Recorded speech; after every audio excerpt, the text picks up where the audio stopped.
నమస్తే. ఇన్నాళ్ళు నన్ను సపోర్ట్ చేస్తూ, ఎంకరేజ్ చేస్తూ మీ ప్రేమని నాకు అందిస్తున్న ప్రతి ఒక్కరికి కృతజ్ఞతలు. అలాగే ఈ వీడియో కూడా ఖచ్చితంగా మీకు ఉపయోగపడుతుంది. లైక్, షేర్ అండ్ సబ్స్క్రైబ్ చేసి మీ సపోర్ట్‌ని నాకు అందించండి. అలాగే ఈ వీడియో పట్ల మీకున్న అభిప్రాయాన్ని కామెంట్ సెక్షన్‌లో కామెంట్ చేసి తెలియజేయండి. ఇప్పుడు వీడియోని చూద్దాం. నమస్తే. Welcome to our channel. నేను పద్మిని. ప్రస్తుతంతో పాటు ప్రముఖ ఆధ్యాత్మికవేత్త, వాస్తు జ్యోతిష పండితులు, లలిత ఉపాసకులు, వాస్తు జ్యోతిష శిక్షణ నిపుణులు బ్రహ్మశ్రీ నానాజీ పట్నాయక్ గారు మనతో పాటు ఉన్నారు. మాట్లాడదాం. సార్ నమస్తే సార్. శ్రీమాత్రే నమః. ఇక దేవి నవరాత్రుల్లో భాగంగా 9వ రోజు తెలిసిందే మహిషాసుర మర్దిని రూపంలో అమ్మవారిని కొలుస్తాము. ఎటువంటి సమస్యల్ని అధిగమించడం కోసం మహిషాసుర మర్దిని రూపాన్ని ఖచ్చితంగా మనం చేసుకోవాల్సి ఉంటుంది. అలాగే ఏ రాశి వాళ్ళు అమ్మవారి ఆరాధన ఓన్లీ దేవి నవరాత్రులే కాకుండా జీవిత పర్యంతం చేసుకోవాలి అనేది ఒక్కసారి మీ ద్వారా సార్. మహిషాసుర మర్దిని అవతారం అనేటు వాంఛితములు సిద్ధిస్తాయి అని చెప్తూ ఉంటారు శాస్త్రంలో. కోరికలు సిద్ధిస్తాయి. అలాగే శని ప్రభావం ఎక్కువగా ఉండేటువంటి ఎవరికైనా ఇప్పుడు చూడండి ఏలినాటి శని, అర్ధాష్టమి శని, అష్టామ శని, యాక్చువల్గా అయితే జ్యోతిష్ శాస్త్రంలో అదే పెద్ద విషయమేం కాదు, మీ మహాదశలు అవన్నీ చూసుకోమని చెప్తారు. కానీ జనాలకి ఏంటంటే కొంచెం అలవాటైపోయి అమ్మో శని వచ్చిందని భయపడుతూ ఉంటారు. నిజంగా జరిగేది అక్కడ కొంత అయితే 1-2 సార్లు వెళ్ళాలి, ఏం లేదు. ఏలినాటి శని, అష్టమ శని వచ్చినప్పుడు ఏమవుద్దంటే అర్ధాష్టమి శని కానీ 1-4 సార్లు వెళ్ళి పనిని ఒకసారి అయిపోయింది 4 సార్లు తిరగాలి. స్లో డౌన్ అంతే, ఏం లేదు. కానీ రిజల్ట్ ఈజ్ పర్ఫెక్ట్, అందులో ఎటువంటి డౌట్ లేదు. అయితే ఇక్కడ చండీ కానీ మహిషాసుర మర్దిని అవతారాన్ని కానీ శని ప్రభావం ఉన్నప్పుడు చేస్తే మాత్రం మీకు పాజిటివ్ రిజల్ట్స్ బాగా వస్తాయి, అందులో ఎటువంటి డౌట్ లేదు. అదేవిధంగా మహిషాసుర మర్దిని అవతారం చేసేటప్పుడు పర్టికులర్గా శాస్త్రంలో చెప్పినటువంటిది ఏంటంటే యమ ఆరాధన కూడా చేస్తే మంచి ఫలితాలు వస్తాయని విన్నాను నేను కొన్ని వాటిలో. అంటే వాళ్ళకి ఏదైనా సరే ఇప్పుడు చూడండి ఆకస్మికంగా కొన్ని ఇబ్బందులు వస్తున్నాయండి అనుకున్నప్పుడు మహిషాసుర మర్దిని బాగా బ్రహ్మాండంగా పనిచేస్తుంది. నేను ఒక పని అనుకుంటున్నాను కానీ నేను ఎందుకో చేయలేకపోతున్నా అంటుంటారు.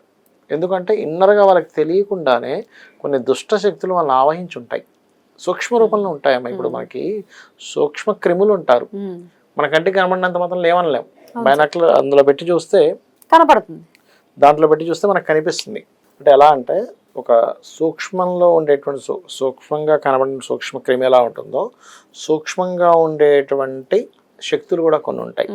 సూక్ష్మంగా ఉండే కొన్ని శక్తులు మనకు ఉండేటువంటి గ్రహస్థితి వల్ల మనల్ని ఆవహించి ఉన్నప్పుడు మహిషాసుర మర్దిని అవతారం అనేటువంటి బ్రహ్మాండంగా పనిచేస్తుంది. ఇంకోటి ఏంటి, శత్రువు, అంతర్శత్రువులు, బహిశత్రువులు ఉంటారు.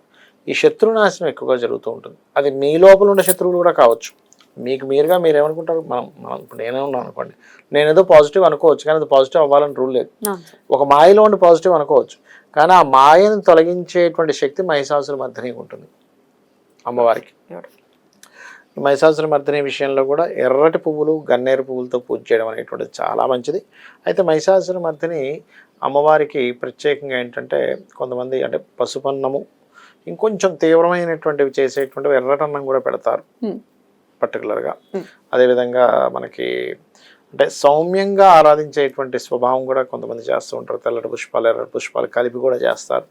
అలాగనే చేసినట్లయితే ఆపదలు పోతాయి. ముఖ్యంగా ఇప్పుడు చూడండి, ఏదైనా గండం ఉంది జన్మజాతకంలో మనకి, అష్టమ స్థానం పాడైందండి, లేకపోతే మీకు ఈ సంవత్సరం కష్టము అని చెప్తూ ఉంటారు. చాలా కష్టం, మనిషి అంటే చెప్పలేమో అనుకునేటువంటి స్థితిలో ఉన్నప్పుడు మహిషాసుర మర్దిని కనుక ఎవరైనా సరే చేయగలిగితే ఖచ్చితంగా అటువంటి గండం నుంచి బయటపడతారండి మనిషి, అందులో ఎటువంటి సందేహం లేదు.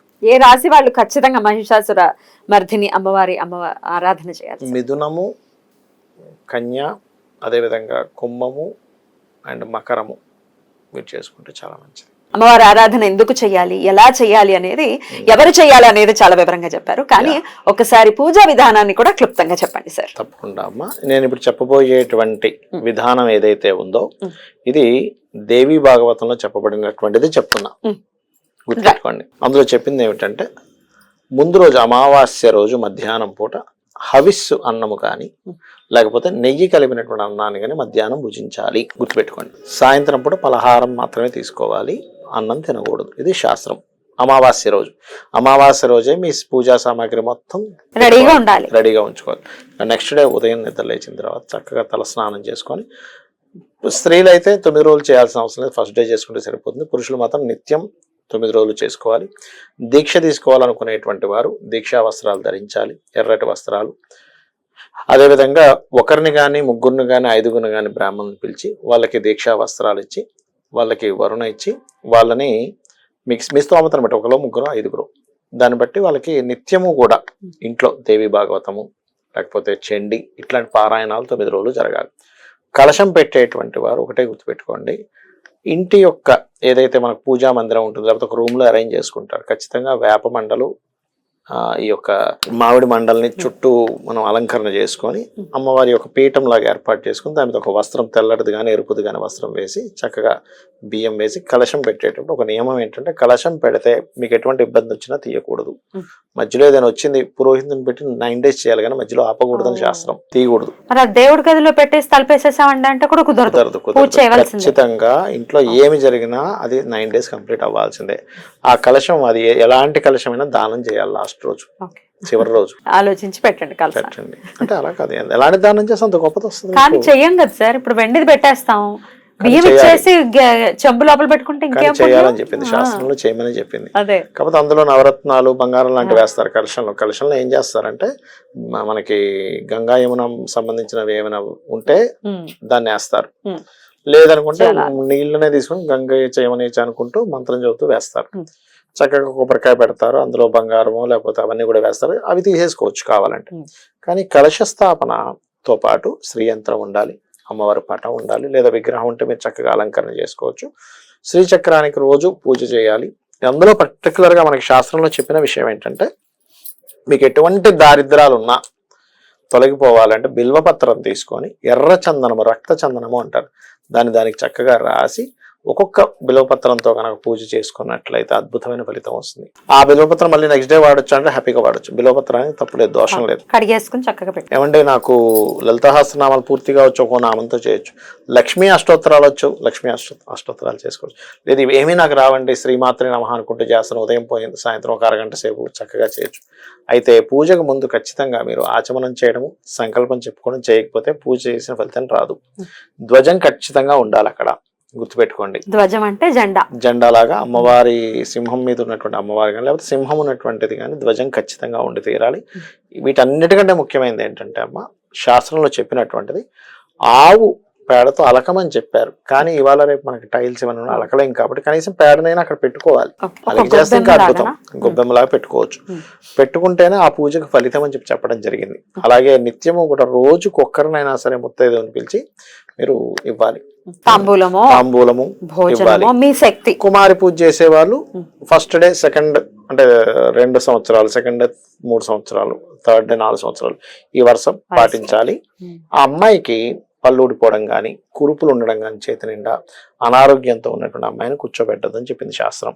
అలాంటి అమ్మాయిని ఇంట్లో చక్కగా పూజ కానీ అక్కడ కూర్చోబెట్టడం చేయకూడదు అని చెప్తుంది. చూడండి ఇందులో మనకి ఎంత ఇది ఉందంటే ఇవాళ రేపు మనకి సొసైటీలో జరుగుతున్నటువంటి చిన్నపిల్లల మీద జరిగేటువంటివి వాడికి అయ్యో మనం పూజ చేస్తున్నాం కదా, మన శాస్త్రాల్లో పూజించమని చెప్పారుగా 10 సంవత్సరాల పిల్లల వరకు అని చెప్పి ఒక ఇది వస్తుంది. చేస్తే కనుక మనకు ఆ ఫీల్ వస్తుంది. చిన్నపిల్లల మీద ఇట్లాంటివి జరగవు, అదొకటి. అట్లాగే ఇక వస్త్రం అంటారా, మీ ఇష్టం, ఈ రంగు వస్త్రమే అని రూల్ లేదు. కానీ దీక్ష తీసుకునే వాళ్ళు మాత్రం ఖచ్చితంగా నేల మీద నిద్రపోవడం, చాప మీద నిద్రపోవడము. చాలా మంది ఏమనుకుంటారంటే పడుపు వేసుకొని పడుకుంటారు. పడుపు వేసుకొని పడుకోకూడదు, చాప మీదే పడుకోవాలి. అది మెయిన్ గా గుర్తుపెట్టుకోవాలి. నవరాత్రులు మీకు వచ్చింది అనుకోండి, అంటే ముందే వచ్చింది అనుకోండి, అప్పుడు మాత్రం అది అయిపోయాక చేసుకోవాలి. కనీసం 1 రోజైనా చేయొచ్చు, 3 రోజులు చేయొచ్చు, 5 రోజులు చేయొచ్చు. నవరాత్రుల్లో చేస్తే శ్రేయస్కరం అని చెప్పింది. మధ్యలో వస్తే నేను ఆపద్దని చెప్పాను, ఉంటే మాత్రం చేసుకోకూడదు, ఉంటే చేసుకోకూడదు, అందులో ఎటువంటి సందేహం లేదు.